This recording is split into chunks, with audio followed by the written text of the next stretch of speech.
Innal hamdalillah nahmaduhu wa nasta'inuhu wa nastaghfiruh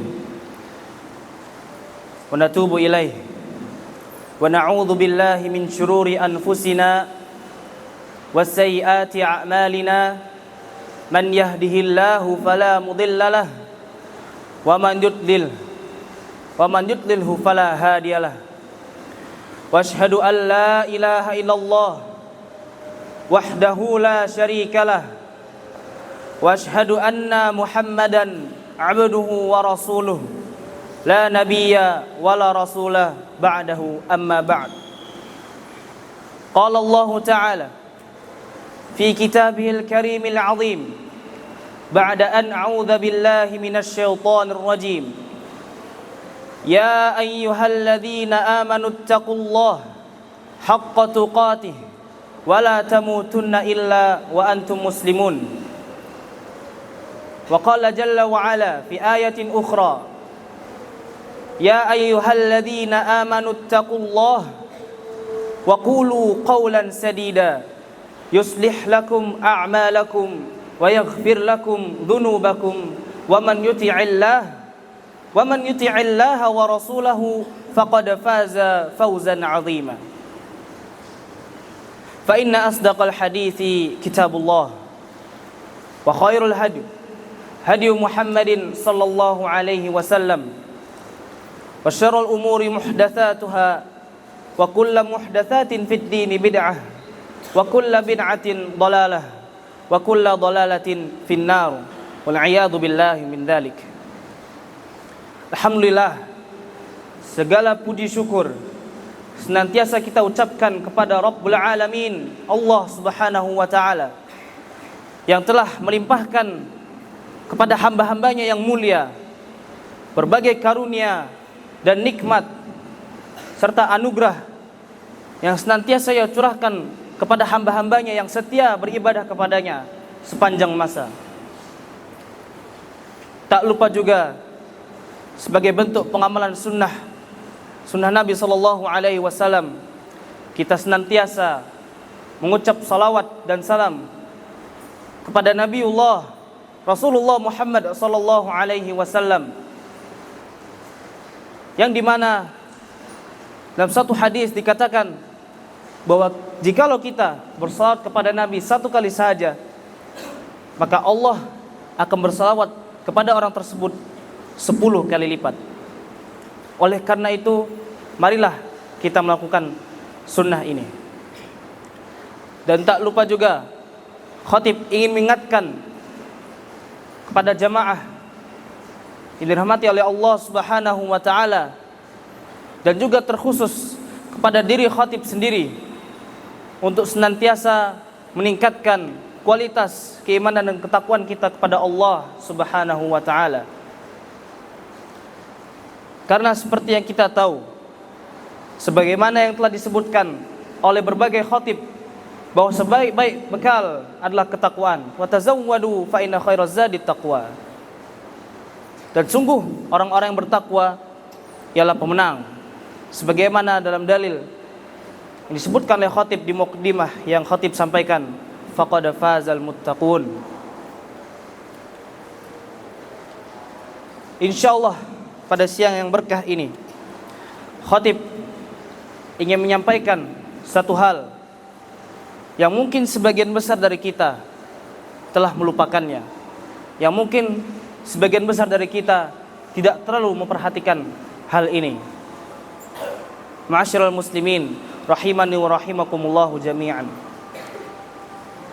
Sebagaimana yang kita ketahui bersama, bahwa saat ini kita telah berada di penghujung bulan Dzulqa'dah, yang dimana sebentar lagi insyaallah, jika Allah menghendaki, kita akan memasuki bulan Dzulhijjah. Bulan Dzulhijjah merupakan bulan yang sangat mulia, di mana ia merupakan salah satu bulan haram disebutkan oleh Allah dan Rasulnya. Dan juga di dalamnya terdapat salah satu hari raya yang sangat penting bagi umat Islam, yakni Idul Adha, di mana umat muslim di hari tersebut dia syariatkan untuk berkurban sebagai bentuk rasa syukur pada Allah Subhanahu wa taala. Maka barangkali bulan ini memiliki keutamaan-keutamaan yang sangat besar, memiliki kemuliaan-kemuliaan yang dimana bulan-bulan yang lain tidak dapat menandinginya. Sebagaimana yang disebutkan oleh Ibnu Abbas radhiyallahu anhuma, bahwasanya Nabi sallallahu alaihi wasallam bersabda, "Ma min ayyamin al-'amalus salih fiha ahabbu ila Allah min hadhil ayyam." yakni ayyamul ashr. Kata Nabi sallallahu alaihi wasallam, tidak ada satupun amal solih yang lebih dicintai oleh Allah melebihi amal solih yang dilakukan pada hari-hari ini, yakni ayyamul ashr, yakni 10 hari pertama bulan Dzulhijjah. Qalu ya Rasulullah walal jihadu fi sabilillah. Kemudian para sahabat bertanya kembali kepada Rasulullah, wahai Rasulullah, tidak pula jihad di jalan Allah? Qala, kemudian Rasulullah menjawab, walal jihadu fi sabilillah illa rajulun kharaja bi nafsihi wa malihi falam yarji' min dzalika bi syai'. Lalu Rasulullah sallallahu alaihi wasallam menjawab pertanyaan sahabat, tidak pula jihad di jalan Allah kecuali seseorang tersebut ia berangkat keluar untuk berjihad di jalan Allah, membawa segala hartanya, membawa dirinya, dan dia tidak kembali, yang dimana bisa dikatakan ia menjadi seorang syuhada. Ma'asyiral muslimin rahimani wa rahimakumullahu jami'an. Dari satu hadis ini kita secara gamblang, secara zahir dapat mengetahui bahwa sesungguhnya bulan Dzulhijjah merupakan bulan yang sangat mulia, karena berbagai amalan solih yang dilakukan di dalamnya dilipat gandakan oleh Allah Subhanahu wa taala.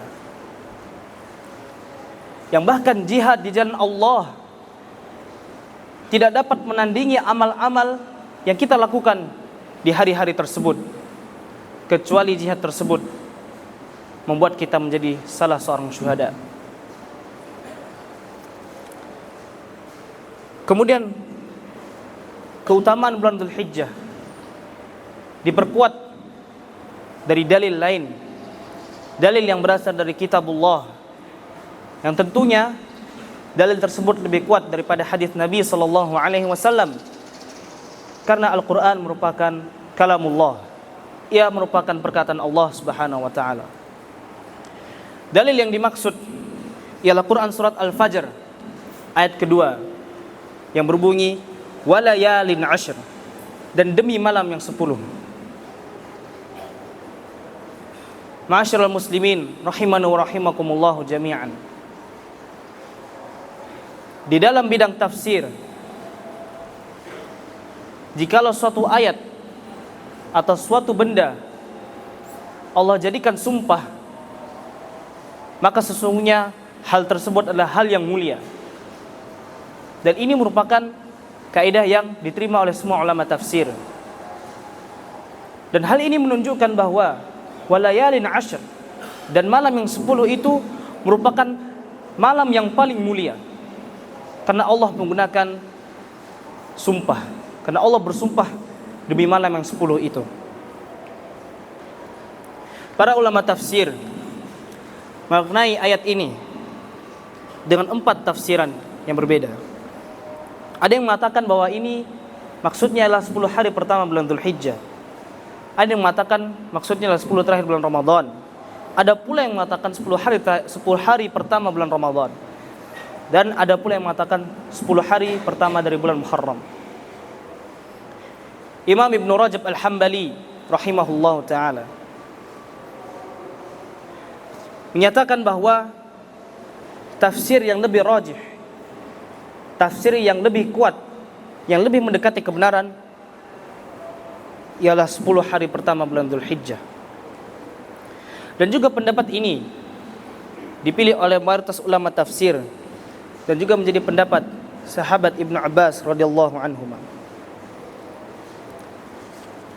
Dari dua dalil yang disebutkan tadi, semakin jelaslah dan semakin nampaklah bahwa 10 hari pertama bulan Dzulhijjah merupakan hari-hari yang sangat mulia, merupakan hari-hari yang sangat disarankan bagi kita umat muslim yang ingin mencapai surganya, yang ingin menggapai ridha Allah Subhanahu wa taala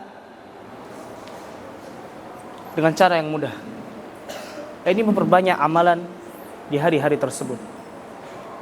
Amal soleh tersebut bisa berupa hal yang kecil maupun hal yang besar. Bisa jadi menjaga omongan, bisa jadi berinfak dengan nominal yang sedikit saja. Maka sungguh hal tersebut dapat dihitung sebagai amal soleh. Akan tetapi terdapat pula amalan-amalan yang direkomendasikan oleh para ulama, sebagaimana dilansir oleh salah satu asatidzah kita, Ustaz Muhammad Abduh Tuasikal, yang ia tulis di salah satu artikelnya. 6 amalan tersebut, yang pertama ialah berpuasa. Kita disunahkan untuk memperbanyak puasa dari tanggal 1 hingga tanggal 9 Dzulhijjah.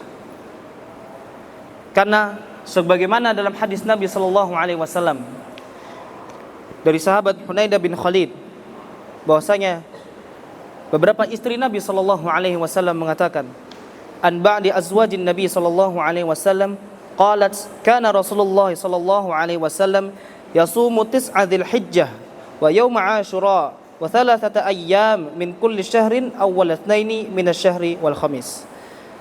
Bahwasanya dari beberapa istri Nabi sallallahu alaihi wasallam, mereka mengatakan bahwa Rasulullah sallallahu alaihi wasallam selalu berpuasa pada 9 hari awal bulan Dzulhijjah, pada hari Asyura atau 10 Muharram, kemudian berpuasa 3 hari setiap bulannya. Dan banyak juga sahabat-sahabat Nabi yang mempraktekkan amalan ini setiap bertemu dengan bulan Dzulhijjah. Di antara Ibnu Umar radhiyallahu anhu. Ulama lain seperti Al-Hasan Al-Basri, Ibnu Sirrin dan Qatadah rahimahumullah juga menyebutkan keutamaan berpuasa di hari-hari yang disebutkan dalam hadis tersebut. Dan inilah menjadi pendapat mayoritas para ulama. Amalan kedua yang kita dapat lakukan ialah takbir dan berzikir. Amalan ini merupakan salah satu amalan yang disunahkan oleh para ulama dan disunahkan juga bagi kita untuk mengangkat atau mengeraskan suara ketika kita melakukannya di pasar, jalan-jalan, masjid dan tempat-tempat lainnya. Sebagaimana dalam satu hadis yang diriwayatkan oleh Imam Bukhari rahimahullah, bahwasanya Ibnu Abbas berkata, berzikirlah kalian pada Allah di hari-hari yang ditentukan, yaitu 10 hari pertama bulan Dzulhijjah dan juga pada hari-hari tasyrik. Diceritakan bahwa Ibnu Umar dan Abu Hurairah radhiyallahu anhuma pernah keluar ke pasar pada 10 hari pertama bulan Dzulhijjah. Lalu mereka bertakbir dengan mengeraskan suara, dan lantas semua manusia pun ikut bertakbir bersama kedua orang tersebut. Dan juga Muhammad bin Ali pun bertakbir setelah salat sunnah. Dan sebagai menambah khazanah ilmu kita, perlu diketahui bahwasanya terdapat 2 jenis takbir. Yang pertama adalah takbir mutlak dan takbir muqayyad. Takbir mutlak maksudnya adalah takbir yang tidak dikaitkan atau diikat dengan kategori tertentu, baik itu jumlahnya, waktunya. Sedangkan takbir muqayyad dikaitkan dengan waktu-waktu tertentu dan dijelaskan dalam nas-nas syar'i ataupun penjelasan para ulama. Kemudian amalan ketiga, amalan yang sangat masyhur di kalangan umat muslim yang dilakukan di bulan ini adalah haji dan umrah. Kita lihat bagaimana jutaan manusia rela berpergian dari rumah mereka untuk melaksanakan rukun Islam yang kelima, yakni berhaji ke Baitullah bagi orang-orang yang mampu. Oleh karena itu, para ulama menyebutkan bahwa haji dan umrah sebagai salah satu amalan yang paling utama yang dapat kita lakukan di bulan Dzulhijjah. Kemudian keempat, seperti yang disebutkan, adalah memperbanyak amalan-amalan soleh. Amalan yang kelima ialah berkurban.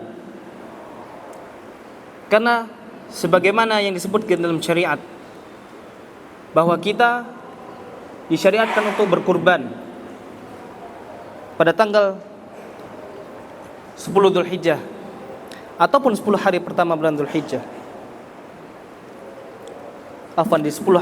Di tanggal 10 bulan Dzulhijjah. Itulah hari yang disyaratkan bagi kita untuk berkurban.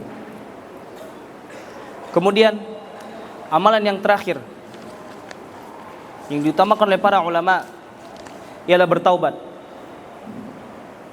Karena tentu kita tidak mengetahui kapan ajal akan menjemput kita, kapan kematian akan mendatangi kita. Oleh karena itu, disunahkan bagi kita untuk bertaubat kepada Allah Subhanahu wa taala, memperbanyak istighfar kepada Allah Subhanahu wa taala atas dosa-dosa yang kita lakukan. Aqulu qawli hadza wa astaghfirullahi wa lakum fastaghfiruhu innahu huwal ghafurur rahim. Alhamdulillahi rabbil alamin. Arrahmanir rahim. Maliki yaumiddin. Iyyaka na'budu wa iyyaka nasta'in. Wassalatu wassalamu ala Rasulillah wa ala alihi wa ashabihi wa mawalah, amma ba'du. Ma'asyiral muslimin rahimani wa rahimakumullah jami'an. Pada khutbah kedua ini, khatib tidak ingin terlalu banyak membahas mengenai keutamaan-keutamaan tadi. Yang ingin khatib sampaikan kepada jamaah semua, dan terkhusus pada diri khatib sendiri, agar tidak melupakan keutamaan-keutamaan tersebut, agar menjadi pengingat bagi kita, dan agar mendorong, menumbuh rasa semangat dalam diri kita untuk memperbanyak amal-amal soleh di hari-hari tersebut. Karena barangkali hal tersebut dapat menambah bekal kita untuk bertemu dengan Allah Subhanahu wa taala. Innallaha wa malaikatahu yusalluna 'alan nabi ya ayyuhalladzina amanu sallu 'alaihi wa sallimu taslima. Allahumma salli 'ala Muhammad wa 'ala ali Muhammad kama sallaita 'ala Ibrahim wa 'ala ali Ibrahim innaka Hamidun Majid. Allahumma barik 'ala Muhammad wa 'ala ali Muhammad kama barakta 'ala Ibrahim wa 'ala ali Ibrahim innaka Hamidun Majid. Allahumma ighfir lil muslimina wal muslimat wal mu'minina wal mu'minat al ahya'i minhum wal amwat innaka sari'un qaribun mujibud da'wat ya qadiyal hajat. Allahumma ighfir dhunubana ya rabbal alamin. Allahumma inna nas'alukal huda wat tuqa wal afafa wal ghina. Allahumma innaka 'afun tuhibbul afwa fa'fu 'anna ya karim. Rabbana zalamna anfusana wa illam taghfir lana wa tarhamna lanakunanna minal khasirin. Rabbana hab lana min azwajina wa dhurriyyatina qurrata a'yun waj'alna lil muttaqina imama. Rabbana atina fid dunya hasanah wa fil akhirati hasanah wa qina adzaban nar. Ibadallah, innallaha ya'murukum bil 'adli wal ihsan wa ita'i dzil qurba wa yanha 'anil fahsya'i wal munkari wal baghi ya'idzukum la'allakum tadhakkarun wa la dzikrullahi akbar. Aqimus shalah.